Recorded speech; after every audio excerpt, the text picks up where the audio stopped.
there's something Bobi Wine knows that the public should know, and that is that he is involved in active organization of violence. They believe in a NUP, that they have already won the election. January 14th is a mere coronation, and any result that is not victory to them will be theft.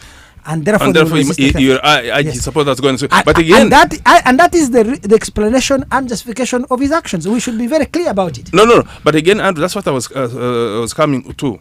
He is already telling his supporters to go to vote in numbers, not to leave polling stations, and police is telling them already, you have your vote and go. It will only be the agents of any candidate that will stay to witness the counting. Now, how we will hit, and of course there is that grand agenda of saying, Plan B, somebody talked about it, which is inciting people, say we must fight up to the last person. Who will believe him when he has evacuated his own family? Serious mistake. So in my view, Bobi Wine has made a serious blunder, and going forward, I don't think, except for very, very few, will believe in his thing. We we'll go to State House. Okay. If I was to, I listened to Bobi Wine in his interview, and I think what the point he seemed to be making was that he had received prior intelligence that the security services could possibly kidnap one of his kids and force him to make a decision. He didn't elaborate which decision, but my suspicion is that the way the election is likely to turn out, it's going to be hard for the NRM to win, not just in Kampala, but in what you would consider Greater Kampala metropolitan. So Kampala, Mpigi, Wakiso, Mukono, those areas. Much as the NRM may win in all the other parts of the country, I think their margins in the central could be so low. And since that, like what?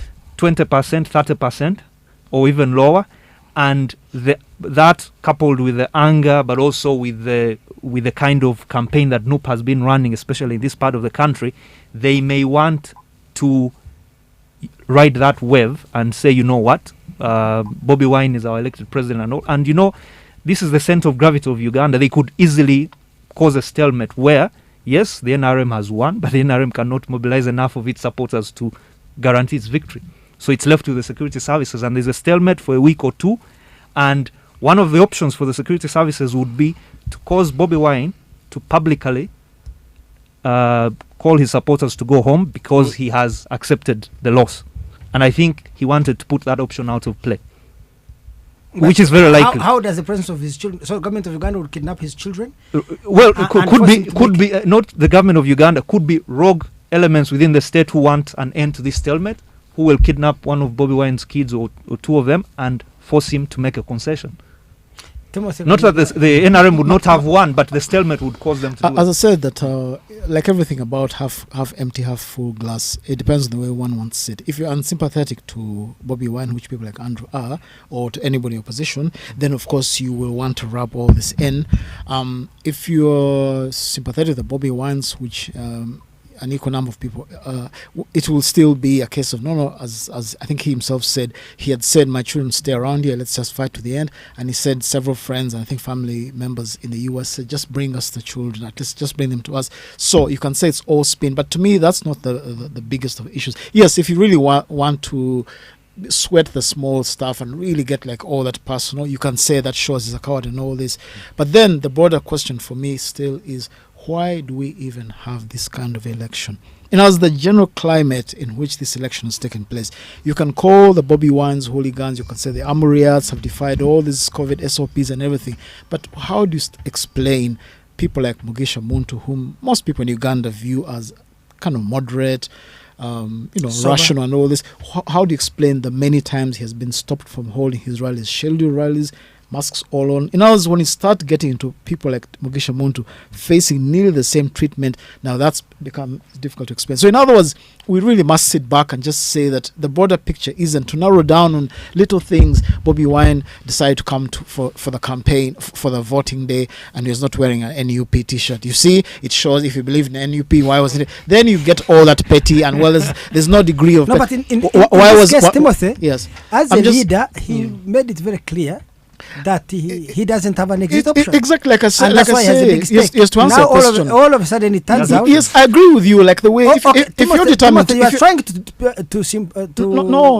trivialize this issue. Let me ask you this. No, I agree with you. It's like I say, Andrew, the contradictions come. Then an equal number of people can say there was Museveni claiming all this Pan-Africanism and then takes his children like to schools, hospitals abroad. All leadership, there's that contradiction that we generally go through. But the broader question at a national level, yes, there's a contradiction. You might say, you're law abiding. Why divide the COVID SOPs? Now, once again, that day he was arrested in eastern Uganda, there was an interview held live on NTV. Many people haven't seen that bit, where he said, people, I'm telling you, wear masks, social distancing. He does all these things.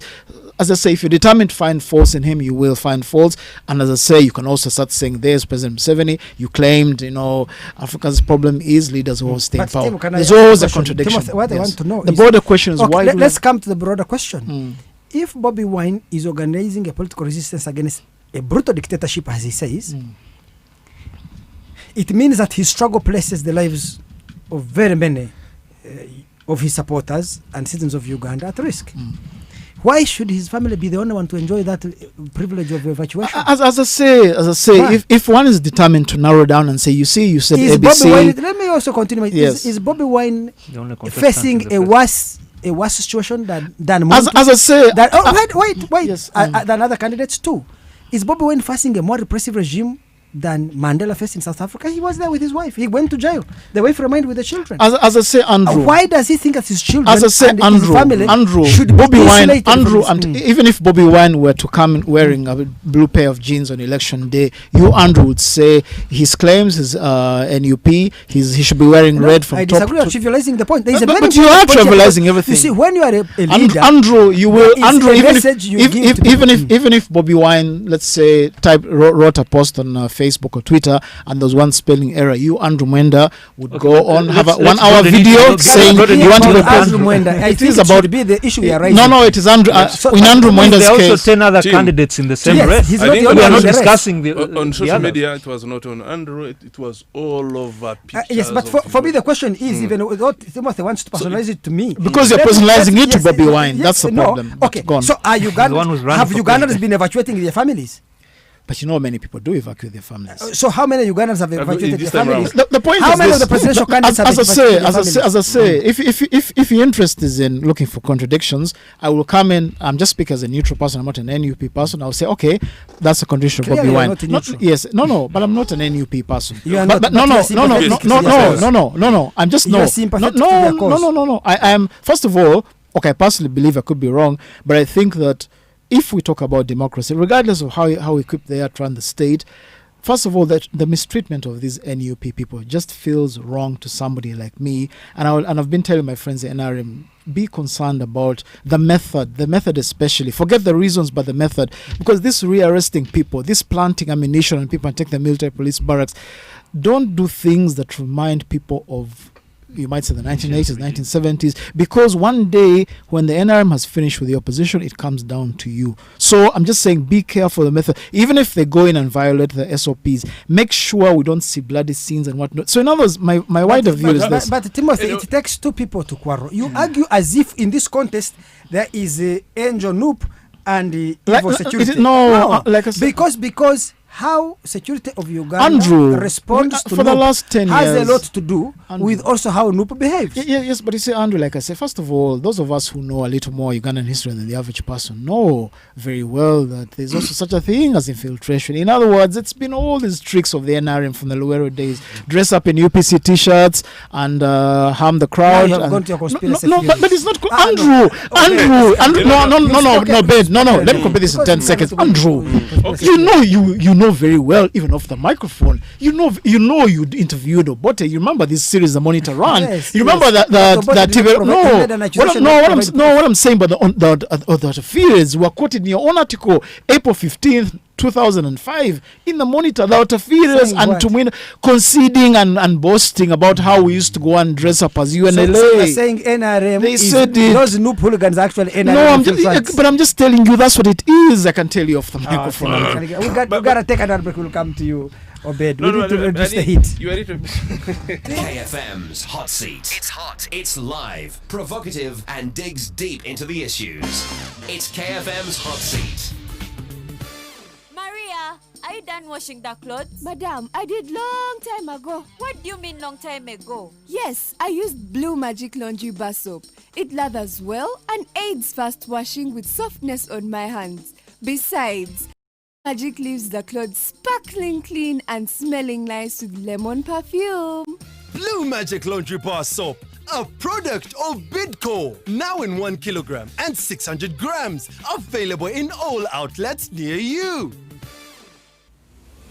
Did you know that ever since Operation Wealth Creation Officers joined hands with NADS, the inputs distribution exercise was streamlined and more farmers were reached, hence more yields? Please visit the Operation Wealth Creation Coordinator of your district at the district headquarters to benefit from this program. This message is brought to you by the Government of Uganda through Operation Wealth Creation. Enjoy the superior taste and premium flavor of Uganda Waraji and Bond 7 in the 200 milliliter pack for only 4,000 Uganda shillings at a kaduka near you. Tunyumireva Nangi. Alcohol is not for sale to persons under the age of 18. Please drink responsibly. 933 KFM. The hottest debate on all relevant topics live on KFM's Hot Seat tonight. KFM's Hot Seat covers all the relevant topics every weekday, 7 to 8 p.m. Welcome back to this edition of the Hot Seat featuring Timothy Kalyegira, Obed, Katurebe, and Kwezi Tabaro. I am your host, Old Man of the Clan. Now, Obed, you are saying. No, I want us to go to discuss Trump's attempted coup in America. Or even other national things. Well, we're coming we to have 5 elections. days to the elections. Yes. But still, before we go to another topic, I think, Tim, you also must realize, and like Andrew was saying, it would be very wrong to tend to whitewash Bobi Wine and his group. You must realize, one, he is not that sophisticated person to be able to rein on his group of fanatics, most of whom are radicalized and probably much more unethical. And the extent to which they can cause damage. People were undressing women downtown. Those were no. Those were NRM people dressing as NUP. Timothy. But okay, let me also give you my submission. I mean, people hit some old man who was coming from Bukedi going to Ruelo just because he had a round hat. He's a father-in-law to one of my cousins was hit and in the head, people saying these are the guys that have brought him 7 and made him stay for long. Today they just killed a little lady wearing a yellow T-shirt downtown. So mobs and from the word got him, there was nothing wrong for Electoral Commission to arrange the elections the way they did. To say we are going to get a business of health, gather as few people as can be, let them sit. I mean, President Museveni has all the liberty to probably violate more than the other candidate, but he's so restrained. If there's 200 people, he'll gather only 200 people in a tent and he'll be a far distance. Even if some people are trying to also be indisciplined, he'll just drive past them. But Bobi Wine and Power just came with all their chest and said, we are not going to listen to anything. In fact, I think the Electoral Commission has been so lenient, I don't know, they should have even disqualified him. But anyway, that would have brought another story. Days are ticking, and the beauty of it, well, like Kwezi says, he may win some areas around Kampala and the metropolitan, but that's not Uganda. Uganda is defined by all the boundaries from every corner, and those people will vote. And far from probably what some people are saying, I think will stay peaceful. Like and to add on to let me read for your police statement, which was issued today. The police say but then you're gone. I've seen and observed a video that has been trending on social media where a mob is seen beating someone dressed in a yellow T-shirt. While police is still scrutinizing evidence gathered so far, it has emerged that on Wednesday, January 6, 2021, 2 criminal gangs, commonly known as Kifesi and Bigali, were mobilized in Kisenyi and given partisan politically inclined T-shirts with intention to cause chaos and mayhem. The group walked from Kisenyi Road towards Blue Room while robbing phones and money from the public. However, they met stiff resistance a few meters away as they were approaching the junction of Kafumbe Mukasa Road, where they were beaten up by members of the public and some consequently undressed. Police from Old Kampala responded and 3 suspects, Kateraga Mohammed, Ogutu Bernard and Ngubiri Charles, were arrested and 2 damaged phones recovered from them. The 3 were charged with theft. So this is Deputy PRO, Kampala Metropolitan Police. Anyhow, okay, at least now we... Yes, I was still coming to what Obed mentioned. I mean, I find it difficult, but I mean, you have to sympathize with the position that Bobi Wine finds himself. Yes, you can say, we've had the most violent election and all, and this, the NRM is to blame, or the government is to blame. But also you need to look at NUP's, and especially Bobi Wine's brand of politics that he has brought into this campaign. It has made him hostage, not just to hostage to the government, but also hostage to his own group internally. And I'm thinking perhaps an even greater threat that he faces is how he will deal with the disappointment of all those people around him who have suffered personal loss, people in his bodyguarding corps and all, who have had to sacrifice their jobs, and he has promised them that they'll win an election, and they don't on January 14th. He's not in parliament. He doesn't have any business to give them money. How he will handle that, and whether they'll be willing, because for him, he may concede defeat, but would they accept defeat, having suffered the kind of personal loss that they suffered, but also from the interviews on TV when one of their own is killed, you can clearly see a group of people who feel it's now or never, and that Bobi Wine will drive them past that. To argument your point, Kwezi, there are two strategic risks to Uganda's both security and stability that come out of NUP. One, NUP are absolutely convinced, without any shadow of doubt, that they have won the election. NUP believe that what is going to happen on January 14th is a coronation of their victory, a confirmation of their victory, not a victory. The victory has been secured. It needs now to be confirmed on 14th. That's one. And they're so convinced without any shadow of doubt. Second strategic risk is that if you look inside NUP is very different from FDC. If you went into FDC, whatever the weaknesses you would identify with Besigye and his people, there were pillars of restraint inside that party. In Ruzindana, people like Wafula Gutu, Jacques Sabiti, older people, at one time they said the Richard Kajukas were there. They were older people, more experienced, more reflective, who exercised some degree of influence on Besigye and restrained his actions. Not just his personal actions, because Besigye was also much more reflective, but the actions of the younger members and supporters of the group from taking drastic and risk action. But if you go to NUP, I think there's no hierarchy to start with. Yes, it is a flat organization with very young people, angry at the self-invented social enemies, that is your and version, believing. Timothy, but we have listened to you. You tolerate other people's views.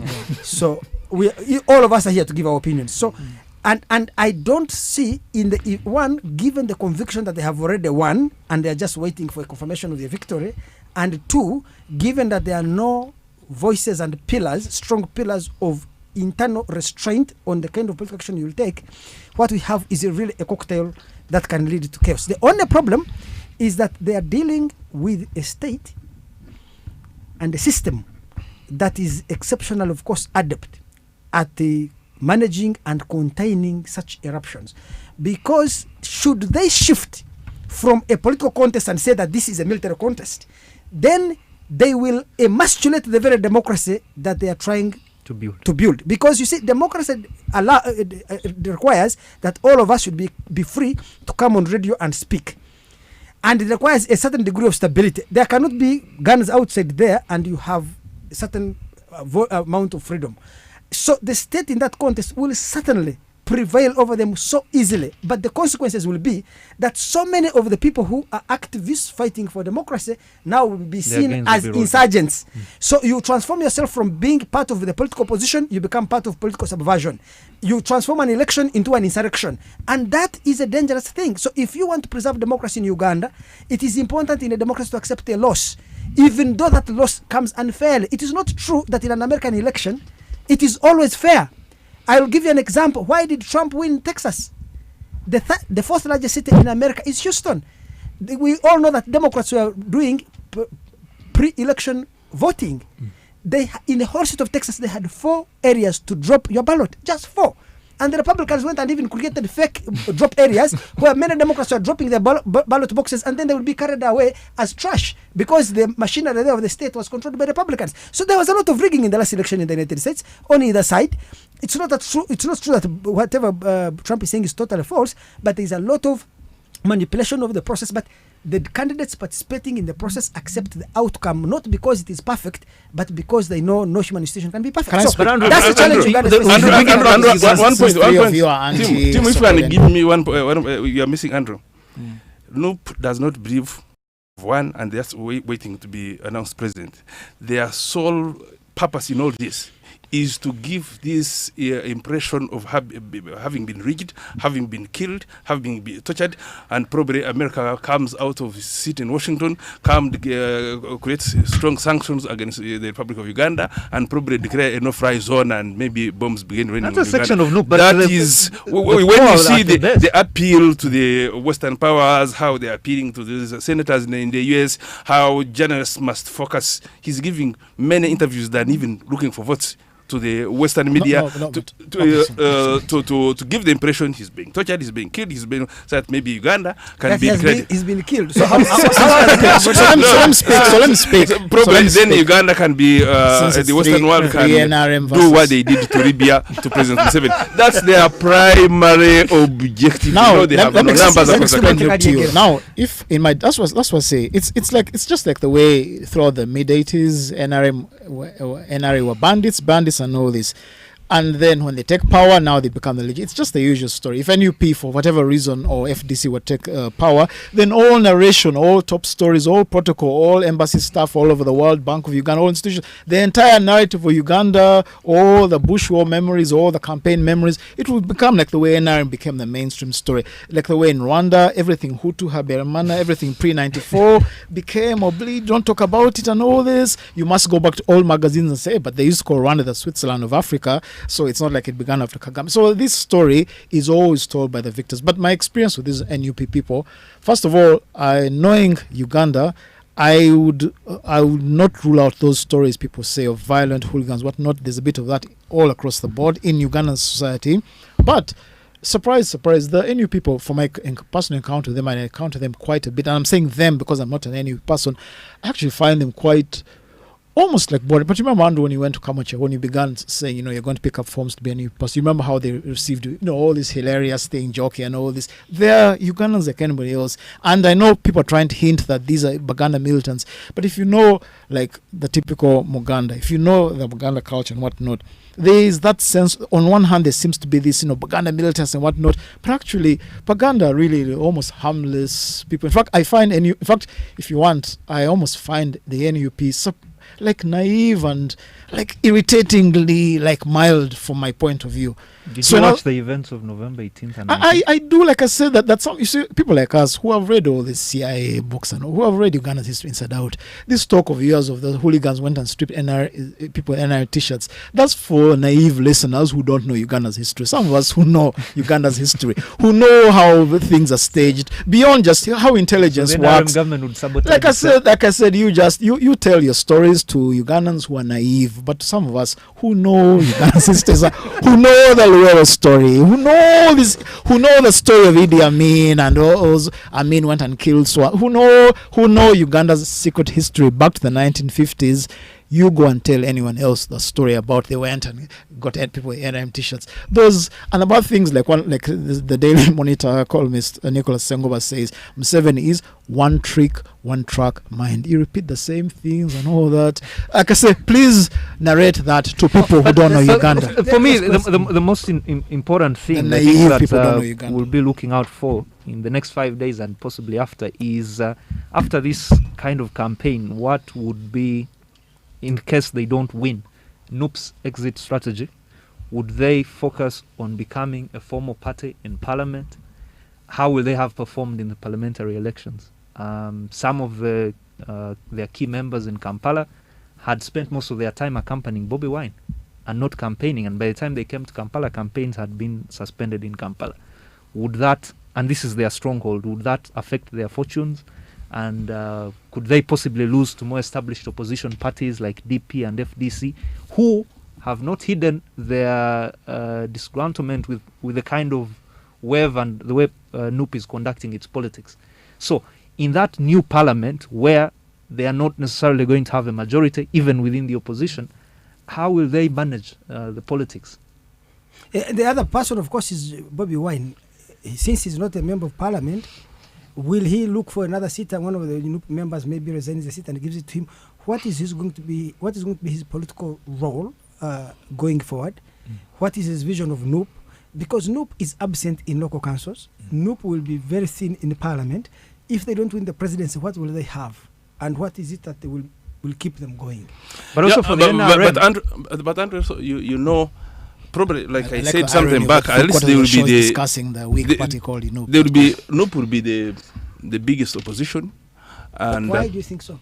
It has really eaten up in the FDC big time and DP. Probably if they are lucky to pull over 30 MPs, there's money that is shared by parties, and so not small money. And the government wants to increase the funding. Has eaten DP and hardly dented FDC. No, he has eaten up. Right. No, it was really. FDC and of course, if say he has that number of permit, it will be the annual budget, and it is proposed to be increased to some good billions. So Bobi Wine will be having all that much money for him to enjoy, because his members of parliament will be having their parties, funders from outside, from what he'll still live a comfortable life as the president of the second biggest party in Uganda. Andrew, NUP has done to FDC and DP what FDC did to UPC and DP. Exactly. It really has. It's just that it's really almost like an FDC too. But also the other thing to look at is how President Museveni will govern in this new term, because he will. The country needs quite a bit of healing. Even internally, there is a lot of dissent within the NRM. I think in this election, the NRM has been totally absent. It's leaning too heavily on the state, that the state is almost close to the ground. So how will he revive the party? You can see he's been making peace overtures with some of his old comrades he had fallen out with. So but isn't that also the problem of Museveni's politics, that for him to reinvent NRM, he needs to go to the old guard rather than get these younger people who are flocking to NUP? I think he's lost them. I think he's lost them. I've been reading. Thank you for making that point. Yeah, but I think honestly, I think at Museveni's biggest problem, and I have written it on my Facebook, which Timothy never reads, or when he reads, he never sees what I'm saying. I think at Museveni is totally out of touch with younger people. I meet very many younger people, and I think he can do that. But in the short term, I think the NRM needs to rediscover its soul. But please, the leaders Museveni needs are leaders who are young, and he cannot always go to Kirunda Kiverinda, may God rest his soul in eternal peace. He cannot be going back to our mama. People in their 80s, in their 70s, there are people in their 30s and 40s, and he doesn't have them now. And when you deal with NRM, one thing is, as an organization, it has suffered extreme atrophy. That what exists is a group of individuals, not an organization. And Museveni and Ugandans mistake the winning of many individuals allied to NRM as NRM victories. That's one. The second, NRM has lost a moral purpose, that we came to power to pursue some grand vision. They lost it. It has become a cash and carry government and party. You just go there to make money. And one of the reasons why they have been retreating to bribery and coercion as alternatives is because of the absence of politics, which would be some purpose, moral purpose. And of course, I think that they are also exhausted as a party. I think there is also ideological exhaustion. Really, they, beyond the moral purpose, you must have something you want to do. Yes, so they have ideologically exhausted. What pains me is that the alternatives that come dressed in such dirty clothes that many people who would actually rally around a different Uganda just can't. And I don't know why Uganda is so trapped in this, that you have an extremely incompetent, tired, exhausted government that can no longer offer a future, especially to young people. It cannot even move small pieces inside. And at the same time, you have an opposition that is so disarticulated from the problems of ordinary people, because it can't offer a solution. It can articulate these problems by saying, okay, people don't have jobs, but it cannot articulate what is it that makes a country get jobs. What do we need to do? Good point. But Andrew, you see what you're addressing is secondary. The primary thing I think that the president needs to do is internal reorganization, because what you're talking about is acquisition of new blood and into leadership positions and all, and that's a much longer process.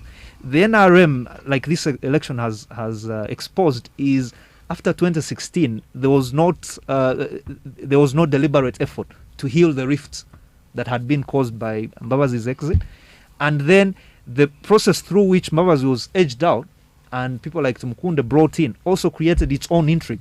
And you saw after 2 years, Tumukunde had to exit and Kalyegira also had to exit. In fact, some insiders within the NRM think that their biggest undoing in this election is Tumukunde, who was realizing the dynamics, decided to use some of the tricks he had used in 2016 and shared them with Noop. We have to take another break. When we come back, we need to discuss Trump's attempted coup in America. But yeah, KFM's Hot Seat. It's hot, it's live, provocative, and digs deep into the issues. It's KFM's Hot Seat.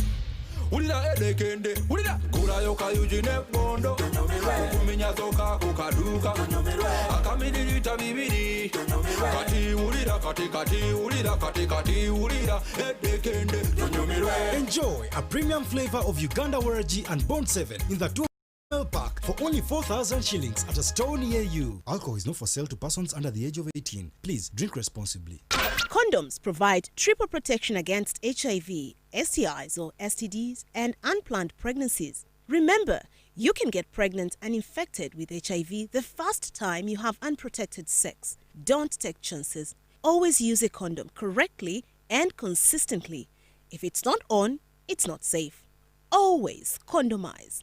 This message is brought to you by the Uganda Network of Young People Living with HIV in partnership with the AIDS Information Center and the Ministry of Health with support from UNFPA. It's back! Yes! Shell's 10 weeks of cheer reloaded is back! With even bigger and better rewards! We're giving away over 400 million worth of prizes to over 90,000 winners! Yes! 90,000 winners! To participate, simply buy 50,000 shillings of Shell Fuel Save Unleaded or diesel for your car, or 10,000 shillings for your boda, and share your phone number and number plate with the pump attendant. You will receive an SMS with your instant prize and an automatic entry into the draw to be among 4 winners to walk away with fuel worth 200,000 shillings every week. Yes, every week. Terms and conditions apply. Shell, go well. 933 KFM. And now, it's two-way radio. Pick up your phone now and join the action. KFM's Hot Seat. Coming right at you. 933 KFM.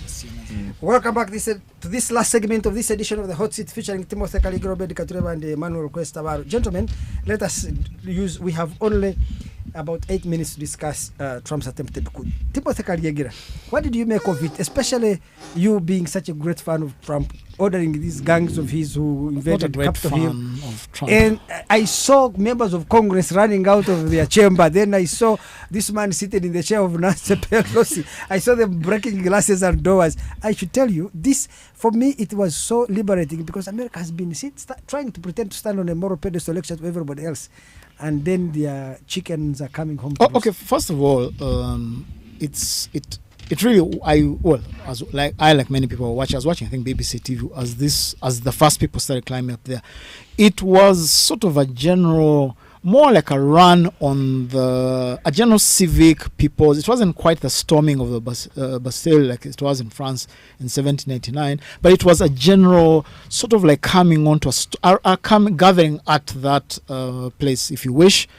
And then, if you watch the videos very carefully, the Capitol Police sort of let these people in. This idea of storming quite wasn't. The very first motion beyond just the steps of the Congress where they were virtually let in. And that's where so many Hispanic and black Americans are really feeling so bitter. They say, but people, we have always told you about this white privilege. Just look at it. They say, can you imagine if those people had been blacks? If you see many of these videos, the police, I don't know, helping this woman down the steps. Like, okay, bye, madam, go home. And then so now Kwezi, go home. And what you did was very wrong. Go home and think about it. And then the other people there is in selfies. Basically, it was just sort of like Balangira. storming. Is it what is the mango? And then it's like they came in but protest. five people died. Yeah, I know, but I'm saying, but the general mood there, if you really look at it, the way they're walking, when they entered the lobby of the Congress, these policemen going past them, everybody who watched that said the thing that left them most bitter was the very softish sort of like, is it right for you to go? Please go back home. Kid and gloves. rest. Yeah.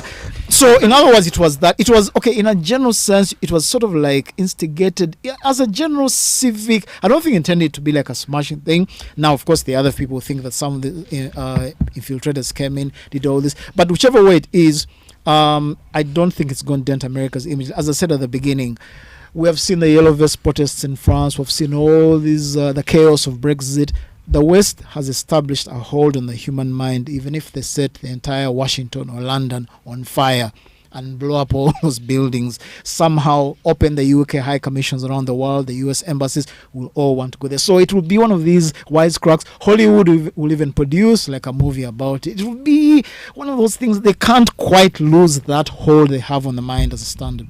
I think Tabaro, isn't it that when a system is declining, a powerful hegemon is declining, there are small events that add up over a period of years, could even take decades, for it finally to crumble on its own weight. I don't agree with Timothy that there is something happening slowly that is eating up Western society. And there may be the 1960s, the 60s were daily, every week. Remember, Andrew, you know those documentaries and books. The 60s were much worse than this, but 69, man on the moon, internet invented.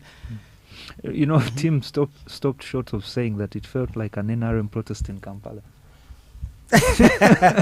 the way it was conducted, but I think I wouldn't. When NRM supporters protest, they were the police handles them. Go home.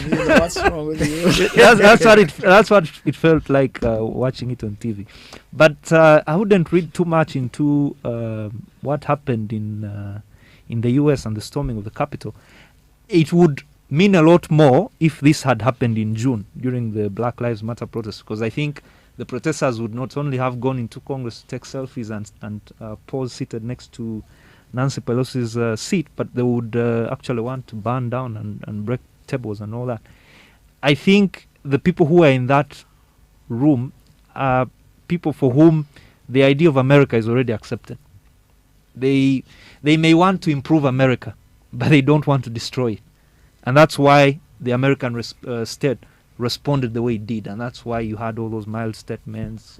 Of course, liberal media called even it Biden. This borders on sedition. If it had been the Black Panthers who stormed that house, I think it would have been considered something more serious.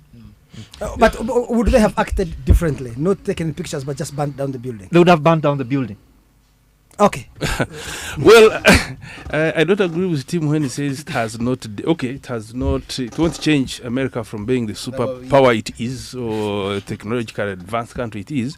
But the more high ground the Americans and the American officials tend to posture around with has really been indented. I think I saw someone shared, if it's a true statement from the ambassador in Uganda, or there are so many words which is so unusual of statements from an ambassador or from USA trying to explain this, but you could see her spirits were very raw by the actions of especially the outgoing president.